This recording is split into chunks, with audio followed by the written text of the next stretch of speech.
Hello, my storytime friends. I'm Miss Sarah and I'm here to read a story to you. So today I'm going to be reading Spork.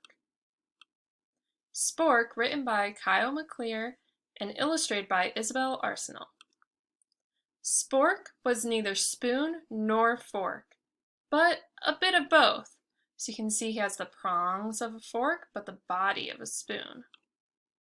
He had a mum and a dad who both thought he was perfect just the way he was, so it looks like his mom is a spoon and his dad is a fork.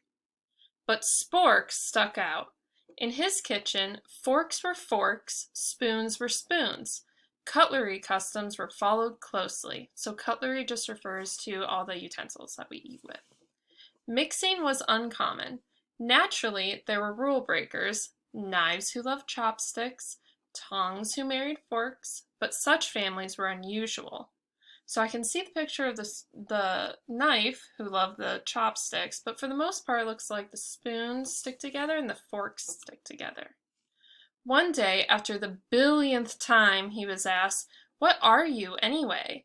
and the zillionth time he was passed over when the table was being set, Spork sighed and thought, it must be easier to be a single thing, and he decided he'd try to pick just one thing to be. I wonder what he's gonna do. He thought he should start by fixing his head. He put on a bowler hat to look more spoonish, but the forks thought he was too round. So that didn't work. I wonder what he's gonna try now. Then he made a paper crown to look more forkish, but the spoons thought he was too pointy. I guess that didn't work either. We'll have to see what he does. Spork wondered if there were other lonely creatures out there with no matching kind who never got chosen to be at the table. So here's all the other different things that he's imagining. So if you can see a salt shaker as part of a glass, which I've never seen one of those. Have you? At dinner time, he watched from the drawer while the spoons played pea hockey and skillfully balanced boiled eggs. He sat off to the side while the forks raked fancy patterns in the mashed potatoes and twirled noodles around in complicated circles, like rhythmic gymnasts. At the end of this, and every other meal, Spork looked on while the others enjoyed a super bubbly bath in the sink. Oh, Spork doesn't look very happy. Until one morning, a messy thing arrived. This messy thing had obviously never heard of cutlery customs or table manners. No.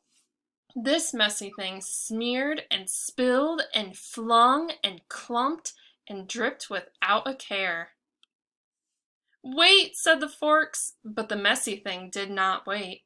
"Careful," said the spoons, but the messy thing was not careful. "Help," said the forks, while the messy thing continued to slop and splatter. "Quick," said the spoons. Now, a fork may be good for poking and picking, and a spoon may be fine for scooping and stirring, but this messy thing with its slurpy and clumpy, half-finished food bits needed something else, something that could do all sorts of things at once, something flexible and easy to hold, something that was neither spoon nor fork, but a bit of both. What do you think's gonna happen? What's the messy thing gonna use? That's when Spork landed. The messy thing saw Spork and immediately stopped and gurgled. It grabbed Spork and held him motionless in its fists. It tapped him once and it let out a cheerful shriek. It wagged Spork excitedly up and down.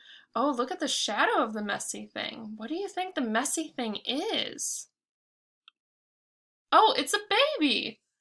And that's how Spork finally and happily found his way to the table. Just a bit round, just a bit pointy, just right. So I hope you enjoyed the story. So now I'm going to sing a little song with some motions, and you can do it with me if you'd like. The more we get together, together, together, the more we get together, the happier we'll be. 'Cause your friends are my friends, and my friends are your friends. The more we get together, the happier we'll be. Goodbye for now, my Storytime friends. Stay safe out there, and have a great week.